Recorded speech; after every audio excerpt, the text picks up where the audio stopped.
report for us. Sarah Nelson is with us right now. Sarah is the president of the Association of Flight Attendants. Good to have you on.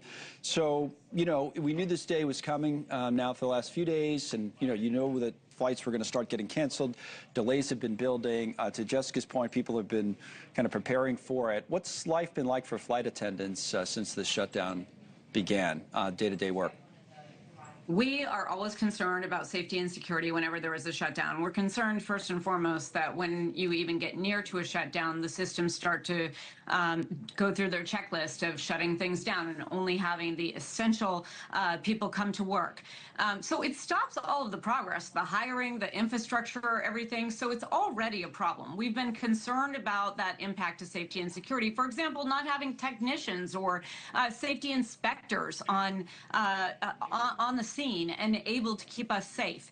There's an erosion of safety and security and an introduce of new risks that make it very difficult for the system and make it so that oftentimes flights have to be slowed down. Now, we've seen this throughout the shutdown where individual airports or individual air traffic controllers are determining it's not safe to move at the same speed at the capacity that was in place. So these cuts are a preemptive move to try to limit the capacity. It is a very common tool to keep everything safe and secure.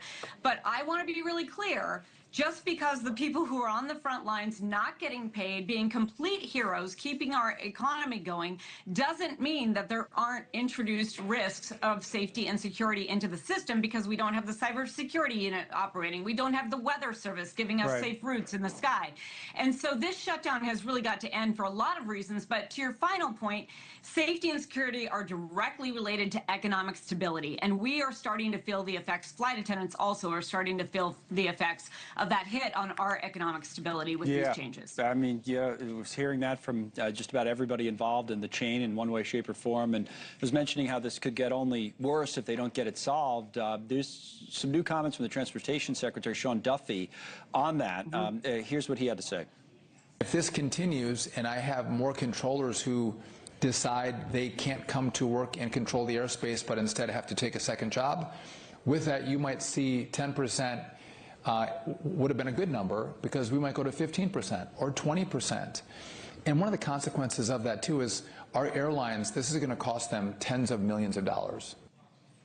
So you were talking about safety and security. I think some people had brought it up. Is that a legit concern or is this just politics? But you're in the business. You're saying, yeah, with the staffing issues, this was something that they had to do and might have to even do more of?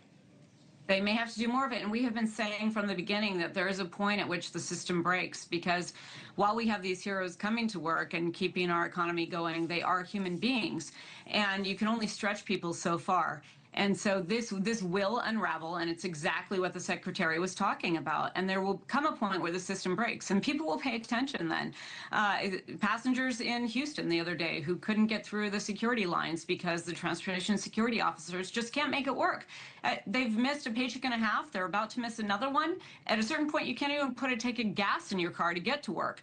So the system will completely collapse here, and the airlines will take a hit, which will have a ripple effect across the entire economy. And let's be really clear, when the planes stop, there are a lot of other impacts all across our nation. So people cannot get to their loved ones who are in pain or are dying. You can't get medicines to our veterans because we don't have the flights carrying those that cargo.